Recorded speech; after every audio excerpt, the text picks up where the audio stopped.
শাহজাহান এলাকায় ঘুরে বেড়াচ্ছেন, এলাকাতেই রয়েছেন, সবার সঙ্গে যোগাযোগ রেখেছেন, দলের সংগঠনের কাজে ব্যস্ত রয়েছেন শাহজাহান। আমার সঙ্গে রবিবারও দেখা হয়েছিল শাহজাহানের। বিস্ফোরক দাবি করলেন বেরমজুর পঞ্চায়েতের প্রধান হাজি সিদ্দিকী মোল্লা। শেখ শাহজাহান কেন গ্রেপ্তার হবেন, কি অপরাধ শাহজাহানের, প্রশ্ন করলেন তৃণমূলের পঞ্চায়েত প্রধান।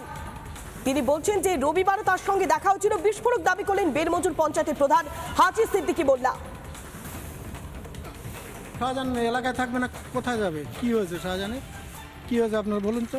এই যে ইডি লুকআউট নোটিশ করেছে, ইডি লুকআউট নোটিশ করেছে কেন, কারণটা কি? যেদিন এই ঘটনা ঘটে সেদিন তো শাহজাহান বাড়ি ছিল না, আর এর জন্য তো দায়ী ইডি। ইডি এসছে বিনা নোটিশে এবং লোকাল থানাকে ইনফর্ম না করে।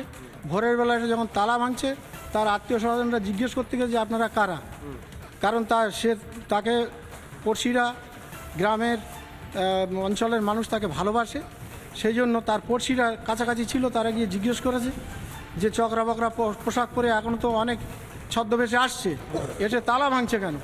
গিয়ে জিজ্ঞেস করতে গেছে, তাদের সঙ্গে দুর্ব্যবহার করা হয়েছে, মহিলাদের নিগ্রহ করা হয়েছে, তারা প্রতিবাদ করেছে।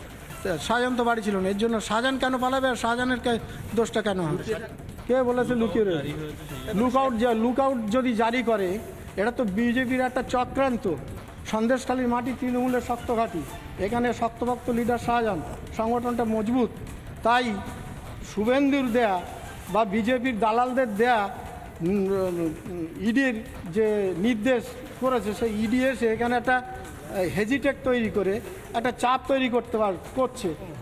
এই রাস্তায় দেখা, এই তো আমার বাড়ির সামনে রাস্তায়।